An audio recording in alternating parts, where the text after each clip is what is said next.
Abra a sua Bíblia no Salmo 120, 121 e 122. Salmo 120. Na minha angústia clamo ao Senhor e Ele me ouve. Senhor, livra-me dos lábios mentirosos, da língua enganadora, que te será dado ou que te será acrescentado, ó língua enganadora? Setas agudas do valente e brasas vivas de zimbro. Ai de mim, que peregrino em Meseque e habito nas tendas de Quedar. Já há tempo demais que habito com os que odeiam a paz. Sou pela paz, quando, porém, eu falo, eles teimam pela guerra. Elevo os meus olhos para os montes, de onde me virá o socorro. O meu socorro vem do Senhor, que fez o céu e a terra. Ele não permitirá que os teus pés vacilem, não dormitará aquele que te guarda. É certo que não dormita, nem dorme o guarda de Israel. O Senhor é quem te guarda, o Senhor é a tua sombra à tua direita. De dia não te molestará o sol, nem de noite a lua. O Senhor te guardará de todo o mal, guardará a tua alma. O Senhor guardará a tua saída e a tua entrada, desde agora e para sempre. Alegrei-me quando me disseram, vamos à casa do Senhor. Pararam os nossos pés junto às tuas portas, ó Jerusalém. Jerusalém que está construída como cidade compacta, para onde sobem as tribos do Senhor, como convém a Israel, para renderem graças ao nome do Senhor. Lá estão os tronos de justiça, os tronos da casa de Davi. Orai pela paz de Jerusalém. Sejam prósperos os que te amam. Reine paz dentro de ti, dos teus muros, e prosperidade nos teus palácios. Por amor dos meus irmãos e amigos, eu peço, haja paz em ti. Por amor da casa do Senhor nosso Deus, buscarei o teu bem. Oremos, meus irmãos. Obrigado, ó Pai, por este momento de culto. Obrigado pelo teu povo, mas muito mais obrigado, Senhor, pela tua presença, que nos faz sair de nossas casas, tendo a certeza, ó Deus, de que tu nos ouves, que tu entendes, ó Senhor, as nossas necessidades e que se compadece de nós segundo a tua misericórdia e segundo a tua fidelidade. Ajuda-nos, ó Deus, a te servir melhor. Ajuda-nos a aprender mais da tua palavra. É o que rogamos, ó Senhor, em nome do teu Filho Jesus. Amém. Caros irmãos, os salmos são tão importantes para nós.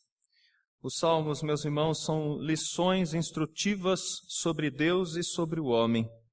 Diferente de algumas poesias que não dizem nada, os salmos são detalhados, são lições sobre a anatomia da alma, como diria o reformador. Os salmos estão presentes em toda a Bíblia. Podemos vê-los tanto no Antigo como no Novo Testamento. Os salmos são divididos em 5 partes. No contexto dos livros que temos, eles podem ser divididos da seguinte maneira: de 1 a 41, de 42 a 72, de 73 a 89, de 90 a 106 e de 107 até o 150. Essa forma de divisão em 5 livros é uma das maneiras didáticas de quem compilou a construção desse inário para nos arremeter ao Antigo Testamento, especificamente ao Pentateuco, os 5 livros da lei. Os Salmos, meus irmãos, são poesias claras e nítidas sobre a grandiosidade de um Deus que mantém a sua firmeza em ser fiel a si na aliança. São poesias belas, são poesias interessantes. Nós olhamos para os dias atuais e percebemos que não há muitas coisas novas, há verdadeiras repetições. Até os românticos sabem hoje que boa parte das músicas que ouvimos nos rádios, as que são boas, na verdade são repetições de músicas que já foram compostas em outros momentos. Hoje, o tipo de poesia que nós encontramos são parecidas com essa: jacarezinho, avião, jacarezinho, avião, cuidado com o disco voador, tira essa escada daí, essa escada é para ficar aqui fora. Eu vou chamar o síndico. Tim Maia, Tim Maia, Tim Maia. É o tipo de música que nós temos nos nossos dias, e eu não quero falar ainda do funk, do forró ou de outras coisas que passam por aí. Mas os salmos, eles retratam a vida de um povo que tem uma preocupação especial, louvar a Deus. Por isso, quem compilou os salmos tem um interesse de forma didática de mostrar a importância dele.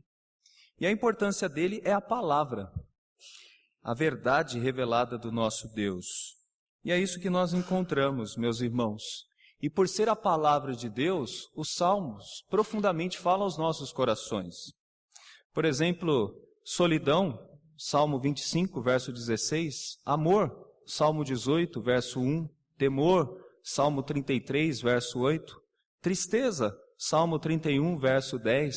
Arrependimento, Salmo 38, verso 18. Contrição, Salmo 51, verso 17. Desânimo e tumulto, Salmo 42, verso 5. Vergonha, Salmo 44, verso 15. Exultação, Salmo 21, verso 1. Maravilhamento, Salmo 118, verso 23. Alegria, Salmo 104, verso 7. Confiança, Salmo 27, verso 3. Mas os salmos falam sobre medo. Quem já não sentiu medo? Salmo 2, verso 11. Raiva. Quem já não sentiu raiva? Salmo 4, verso 4. Paz, sofrimento, desejos, esperança, coração contrito, gratidão, zelo, dor. É isso que os salmos, meus irmãos, nos passam. Lições que falam profundamente aos nossos corações. Meus irmãos, os salmos mostram a lei. A lei de Deus é algo impressionante. O que deve ser conhecido do Senhor não é meramente o que deve ser obedecido, mas é o que deve ser conhecido do Senhor. Isso é diferente. Não é um relacionamento de medo, de angústia, mas um relacionamento de prazer entre o servo e o seu Senhor. Meus irmãos, 5 livros, e no 5º livro há uma série de salmos que mostram para nós o que chamaríamos de salmos de degraus, ou salmos de romagens. Eram salmos cantados em meio às peregrinações, da saída de suas casas até o templo. Muitas vezes, meus irmãos, não era tão simples ir ao templo ou a Jerusalém. Não era tão próximo das casas. Geralmente era muito distante. E provavelmente muitos desses salmos foram compilados posteriormente ao exílio. E o exílio aumentou muito as distâncias entre os adoradores e o templo. Por exemplo, distâncias que levavam muitas vezes 5 dias, 4 dias, 8 dias e até mais dias ainda, quando esses moradores espalhados por aquela região estavam a milhas e milhas de distância do templo. Não tinham a tranquilidade que nós temos. Hoje, se alguém aqui veio de ônibus, desceu até a rua, pegou o famoso busão, chegou aqui com certa tranquilidade. Talvez alguns moram próximo e não precisaram nem de transporte. Alguns conseguiram chegar aqui graças a um automóvel. E, meus irmãos, é interessante, porque ir para Jerusalém, ou ir para o templo, ou ir para adorar a Deus, era um momento muito esperado, quando muitas vezes havia somente uma oportunidade no ano, ou 2, quem sabe, para ir até a casa do Senhor, para ir até Jerusalém. Por isso, uma série de salmos interessantes, chamados de Shir Hamah Alot, cânticos de degraus, cânticos de romagem. Estes salmos, meus irmãos, são salmos de peregrinação, ou também chamados de cânticos de subida. E a Bíblia ressalta por meio do livro dos Salmos uma série deles, que vai dos 120 até os 134. Todos esses salmos, meus irmãos, podem ser entendidos da seguinte maneira: enquanto o pai saía com os seus filhos, e muitas vezes não eram poucos, Imagina um pai saindo com 8 filhos, com 9 filhos, e além disso, levando animais, porque esses animais eram levados para o sacrifício, juntamente com a sua esposa e com mais companheiros, servos. Era uma caravana de pessoas indo até o templo e numa viagem perigosa, numa viagem difícil, onde poderia haver perigos de salteadores e de tantas outras coisas, como feras e até os inimigos do próprio povo de Deus. Então, o que era importante fazer enquanto se caminhava? Não era acessar o tablet, porque não havia internet e muito menos usar o celular. Não poderia ter nada desse tipo. O que eles faziam era meditar na lei. E uma das melhores maneiras de se meditar na lei era cantando, porque através da música nós assimilamos os conteúdos da palavra de Deus. É o que tentamos fazer com as crianças. Muito do que nós tentamos fazer na didática evangélica com as crianças é ensiná-las através da música, para que elas possam guardar e entender a importância da palavra de Deus de uma forma poética. Eles faziam o mesmo.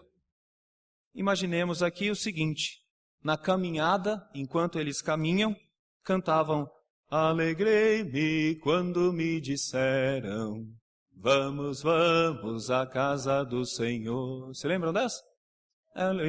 Isso. Então eles iam cantando, eles iam assim, né, numa poesia e com música. Então essas viagens deveriam ser interessantíssimas por meio de tanta melodia, como a gente pode perceber. Se do 120 até o 134 são salmos de romagem, nós estamos falando aqui de músicas e muitas músicas cantadas enquanto o povo ia. Eu fico imaginando a nossa igreja no início. A nossa igreja aqui começou há 55 anos atrás, organizada, mas antes disso os irmãos já faziam peregrinações. Saíam daqui e iam para Santo André, para a igreja de Santo André.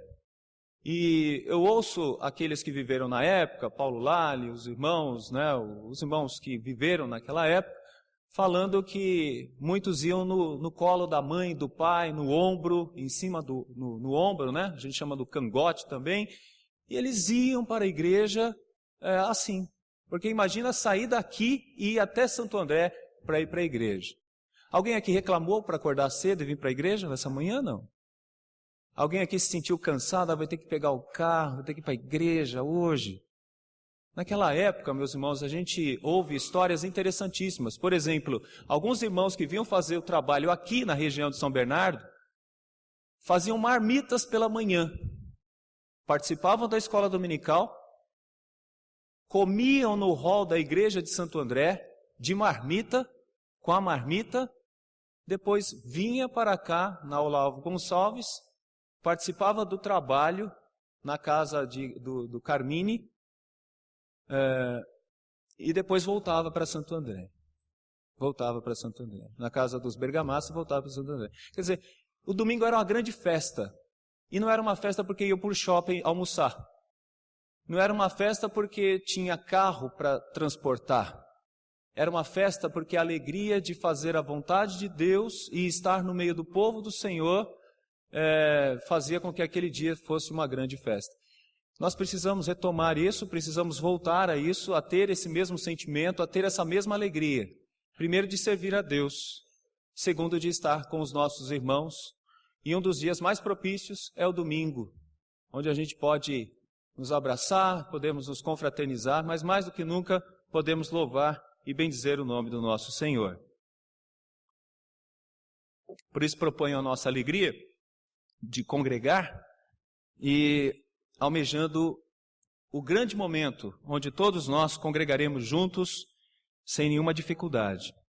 Eu queria rapidamente introduzir esse assunto com esses salmos de romagem e mostrar para os irmãos algo que para nós é de grande importância, porque esses salmos de romagem representam uma caminhada e nós também estamos de uma certa forma no Shi Hama Aleut, ou seja, estamos numa caminhada, numa subida em direção ao nosso Deus. Vamos falar rapidamente, introdutoriamente, sobre eles. E em outros momentos falaremos especificamente sobre cada um deles. Eu vou pegar essa primeira tríade, porque, a bem da verdade, mais adiante vocês vão perceber outras tríades.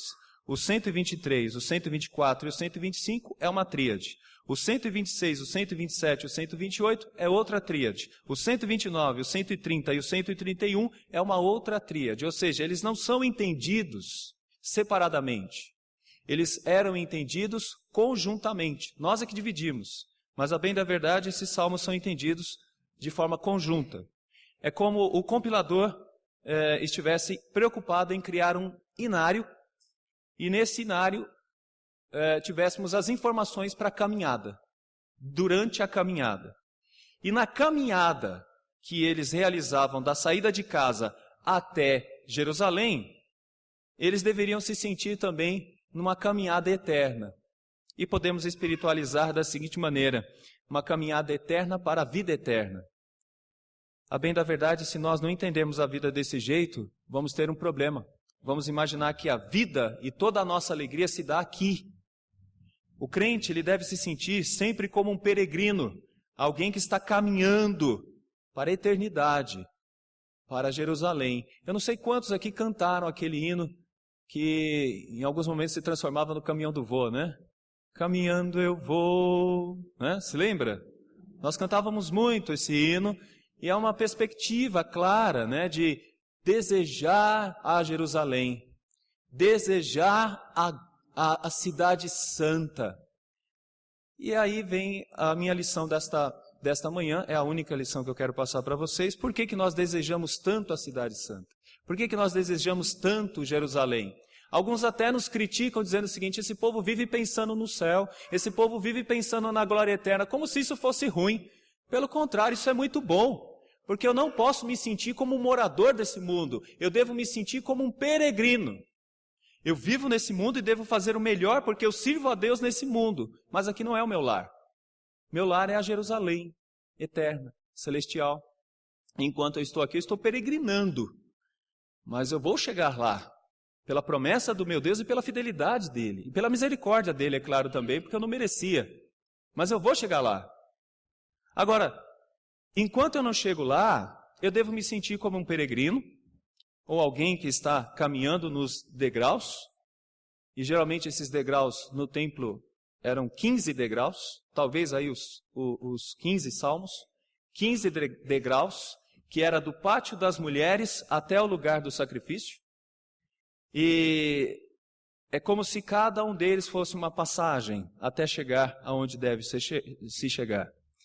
Então, nessa história, meus irmãos, eu queria que nós nos sentíssemos assim, como peregrinos, e explicando o quanto nós almejamos Jerusalém, a cidade celestial. Tento fazer isso rapidamente. Salmo 120. Eu não me sinto bem nesse mundo. Entenda esse salmo dessa forma. Salmo 120. Eu não me sinto bem nesse mundo. É isso que o salmista está dizendo. Por quê? Nesse mundo há angústia. Olha o que diz o verso 1. Na minha angústia, clamo ao Senhor. E o que é angústia? É desconforto. A gente fica muito preocupado quando alguém se sente plenamente confortável nesse mundo. A gente fica muito preocupado quando muitas pessoas se sentem tão donas desse mundo e tão pertencentes a este mundo. O salmista, ele percebe que não é assim. E como que ele percebe isso? Primeiro eu falo, a angústia, e ele precisa clamar ao Senhor. Mas olha o que diz o verso 2. Senhor, livra-me dos lábios mentirosos, da língua enganadora. Por que não dá para se sentir bem nesse mundo? Porque há muita falsidade. Existem pessoas falsas, existem lábios mentirosos, pessoas que enganam. Quantas vezes nós não olhamos para os noticiários e percebemos pessoas que enganam, golpes, inclusive alguns dos nossos com aposentadoria, pessoas que foram enganadas por outros. A enganação, a mentira. Muitas vezes não podemos confiar nos nossos políticos, porque o que eles dizem não se cumpre. Um outro contexto é conflito. O verso de número 6 diz assim: já há tempo demais que habito com os que odeiam a paz. Meus irmãos, quando nós andamos no trânsito de São Bernardo, de São Paulo, a gente percebe isso. Qualquer coisinha, você tem que entrar, tem uma fila de carros passando, você tem que entrar, ninguém deixa. E é uma raiva, parece que ninguém quer permitir que o outro passe. É uma competição. Meus irmãos, neste mundo, parece que não dá para se confiar em ninguém. Ninguém sabe se a pessoa está dizendo algo verdadeiro ou se ela está meramente te elogiando para conquistar alguma coisa. Se alguém está interessado em alguma coisa. Parece-nos que o salmista tem razão no Salmo 120, eu estou fazendo só uma explanação rápida, que ele está habitando no meio de pessoas que não deixam ele se sentir bem, que não deixam ele se sentir em tranquilidade e, acima de tudo, em paz. É duro quando há conflitos entre pessoas. É difícil quando não há paz e quando há brigas. É difícil quando nós não temos tranquilidade, talvez com parentes, talvez com amigos, talvez com vizinhos. É duro quando não há paz. Por isso que ele não se sente bem. Há uma espécie de chave hermenêutica para entender isso. O verso 5 diz assim: ai de mim, que peregrino em Meseque e habito nas tendas de Quedar. São dois lugares bem opostos, bem distantes de Judá, bem distantes de Jerusalém. Provavelmente esse salmo esteja falando de servos de Deus, de filhos de Deus, que estão morando no meio dos ímpios. Não dá para ter comunhão entre santidade e pecaminosidade. Não dá para ter comunhão entre trevas e luz. Por isso que ele não está se sentindo bem. Não dá para ter uma sociedade com quem é desonesto, se você é crente. Não dá para você seguir um caminho de honestidade quando o caminho da desonestidade é o caminho mais apontado. Então, o primeiro salmo está falando da forma de desconforto, o problema do jugo desigual, o problema de não estar com alguém que fala a sua própria língua, que fala a sua própria linguagem. Isso é muito difícil e é muito complicado. Você já trabalhou em um lugar onde as pessoas só falam palavrão? Já trabalhou? É algo terrível. É algo terrível quando uma pessoa fala 5 coisas e parece que tem 8 palavrões. É algo terrível onde você trabalha, num lugar onde você pode trabalhar e não há honestidade. E meus irmãos, um crente não pode se sentir bem num lugar desse. Não dá para ele se sentir bem. De maneira simples é isso que o Salmo 120 está dizendo. O Salmo 121, o que ele está dizendo? Que ele não se sente seguro no mundo. O primeiro diz que ele não se sente bem no mundo. Já o segundo diz que ele não se sente seguro no mundo. Eleva os olhos para os montes, de onde me virá o socorro? Aqui a gente observa, meus irmãos, a insegurança. Alguém que precisa de socorro é porque está com medo, está totalmente inseguro. Ele se sente assim porque geralmente nas caminhadas, como nós falamos, ou nas romagens, ou na subida a Jerusalém, havia medo. Haviam salteadores que aproveitavam esses momentos de romaria para tentar pegar o que havia de posse entre os transeuntes. Havia uma preocupação com as feras, que muitas vezes poderiam vir, ursos, leões, lobos. Havia, meus irmãos, o perigo dos inimigos do próprio povo de Deus, que por vezes se acampavam nos montes para destruir aqueles que caminhavam. Era uma caminhada insegura, mas o autor do Salmo 121 está transportando isso para a vida e está demonstrando o quanto é inseguro viver neste mundo. Meus irmãos, é assim. Hoje, se você ganhar X, amanhã pode ser que não será a mesma quantia. O desemprego pode assombrar. Hoje, se você está com saúde, se você está bem, e os jovens se vangloriam muito porque fazem planos e planos, mas não sabem que a qualquer momento coisas terríveis podem acontecer. Nós não somos eternos, não somos indestrutíveis. Somos muitas vezes, meus irmãos, tão frágeis, mas tão frágeis, que qualquer sopro pode nos destruir. É por isso que este salmo mostra a fragilidade, o medo, a angústia durante a caminhada. O salmo retrata o medo e a angústia. Meus irmãos, é assim que muitas vezes nos sentimos. É difícil vencer a ansiedade. É difícil vencer a ansiedade de tentar passar num concurso, porque está em jogo o nosso futuro. É difícil vencer a ansiedade de se apresentar, em tentar tirar uma boa nota ou de tentar impressionar alguém, porque vivemos sobre fortes tensões. A caminhada até Jerusalém também era muito complicada. Havia, então, a insegurança, salteadores, feras, inimigos do povo. Mas quero ressaltar uma terceira lição. Neste mundo nós não nos sentimos em casa. Então já falei a primeira coisa, que nós não nos sentimos bem no mundo, nós não nos sentimos seguros no mundo, Salmo 121, e nós não nos sentimos em casa. Por isso o Salmo 122 é um salmo que almeja a chegada na casa, que almeja a chegada na casa do Senhor especificamente, em Jerusalém. Lá há um lar com lugares bons, agradáveis. O texto diz assim: pararam os nossos pés junto às tuas portas, ó Jerusalém. Você já ficou na casa de alguém como visita durante um tempo? Já? É bom, né? Você pode levantar 11 horas, abrir a geladeira e pegar tudo que tem lá dentro, com tranquilidade. Você já usou o banheiro para tomar banho quando você está na casa de alguém que você está visitando? É igual tomar banho no banheiro da sua casa?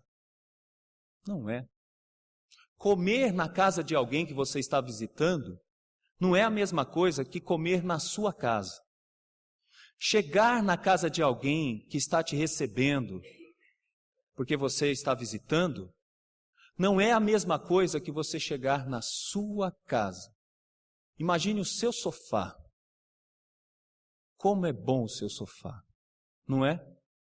Imagine como é bom a sua poltrona, como é bom a sua cadeira, como é bom a sua cama. Meus irmãos, é esse desconforto que nós sentimos quando nós não estamos em nossa casa. E o texto do Salmo 122 ressalta o almejo, o desejo de quem quer chegar em casa. Provavelmente, Davi, já profetizando, está dizendo: Jerusalém será uma cidade acolhedora. Jerusalém será uma cidade maravilhosa, onde todos os servos de Deus se sentirão em casa, se sentirão bem nela. É um lugar maravilhoso, é um lugar que tem uma tranquilidade. É diferente do verso 5 do Salmo 120. Ai de mim, que peregrino em Meseque e habito nas tendas de Quedar. Porque em Meseque eu não me sinto em casa, e em Quedar eu também não me sinto em casa. Mas, quando eu chego em Jerusalém, aí sim eu me sinto realmente em casa. Verso de número 2. Vamos ler juntos, do Salmo 122? Pararam os nossos pés junto às tuas portas, ó Jerusalém. É contemplativo. Cheguei. estou em casa, estou feliz, me sinto bem. Há companheirismo, diferente do Salmo 120, o verso 2 e o 7. O Salmo 120, verso 2 diz assim: Senhor, livra-me dos lábios mentirosos, da língua enganadora. Nos outros lugares não dá para ter confiança. No verso 7 do Salmo 120 diz assim: sou pela paz. Quando, porém, eu falo, eles teimam pela guerra. Ou seja, eu dou um boi para entrar numa briga e dou uma boiada para não sair dela. Eu falei, certo? Creio que sim. Eu acho que é isso. Há pessoas que gostam do conflito. Em Jerusalém não é assim. Verso de número 8. Vamos ler? Versos de número 8 do Salmo 122. Por amor dos meus irmãos e amigos, eu peço, haja paz em ti. Em Jerusalém, a amizade e a irmandade e a paz. Meus irmãos, essa é a diferença. Nos outros lugares não nos sentimos bem, mas quando chegamos em Jerusalém, nos sentimos muito bem, com irmãos e com amigos. Nós devemos viver pela fé, como se já estivéssemos nessa casa. E a cada momento que vimos e nos deparamos com os nossos irmãos no templo, na casa de Deus, aqui, é assim que nós devemos já nos sentir, diante de amigos, diante de irmãos e de pessoas que realmente estão interessadas em nós, estão preocupadas conosco, estão querendo o nosso bem. Chegam para um e falam, você está bem mesmo? Como é que foi a sua semana, sua saúde? Melhorou daquele problema?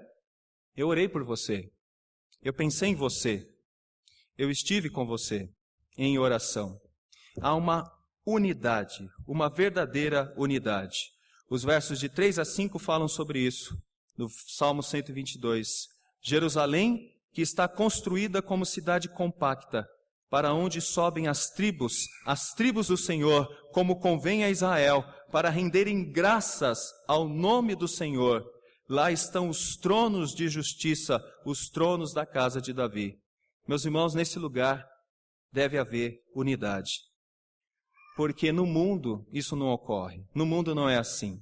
As pessoas fazem até o bem, mas sempre procurando algo em troca. Fazem filantropia, mas desejando algo acima da filantropia.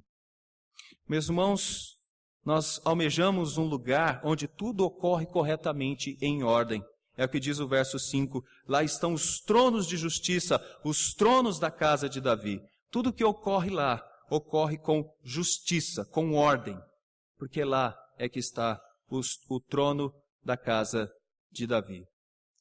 Meus irmãos, nós não podemos nos sentir em casa porque ainda não estamos em Jerusalém. Mas já podemos nos sentir um pouco em casa quando estamos juntos como igreja, quando congregamos e quando podemos nos deparar com pessoas verdadeiras e não mentirosas.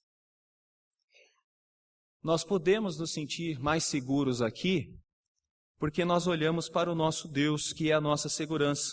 E nele nós meditamos, e nele nós aprendemos de coisas maravilhosas, que Ele estaria conosco, que Ele está conosco todos os dias até a consumação dos séculos. É na casa do Senhor que nós aprendemos coisas maravilhosas sobre o verdadeiro amigo que nos acompanha. É na casa de Deus que aprendemos coisas maravilhosas sobre aquele que nos guarda. É o que diz o Salmo 121, Ele não dorme. Ele está sempre diante de nós. Por mais que o sol tente nos destruir, por mais que as trevas tentam nos amedrontar, Deus está sempre conosco. Esta segurança é que faz com que o crente continue a sua peregrinação. Mas como um bálsamo, diante do cansaço de cada milha caminhada, se reunir na casa de Deus traz para nós um alento, uma amostra do que viveremos na eternidade. Não nos sentimos bem realmente nesse mundo, apesar de estarmos nele e de lutarmos para fazer dele um lugar melhor. Não nos sentimos seguros em estando neste mundo, mesmo sabendo que o nosso ajudador, o nosso soldado, nos guarda e nos protege. Nós não nos sentimos em casa, mas podemos entender, meus irmãos, através desses alentos e dessas paradas que damos principalmente nos domingos, que vamos viver um verdadeiro lar, onde nos sentiremos totalmente confortáveis, onde nos sentiremos realmente em casa. A Jerusalém celestial que aguardamos enquanto peregrinamos. Isso nos faz ter algumas preocupações. A primeira é que não vivamos nesse mundo como vivem os descrentes, os ímpios. Sejamos verdadeiros. A segunda é que por mais que tenhamos medo neste mundo de tantas dificuldades que podem nos atingir, que tenhamos em Deus a nossa maior segurança. E que por mais que nos sintamos fora de casa, saibamos que vamos chegar lá e vamos parar nas portas, as portas de Jerusalém. E não haverá mais lágrima, não haverá mais dor, não haverá mais sofrimento, não haverá mais tristeza, porque o nosso Senhor estará lá para nos receber de braços abertos para a vida eterna. Enquanto isso, devemos orar, como fez no Salmo 121, como fez o Salmo 122, o Salmo 120.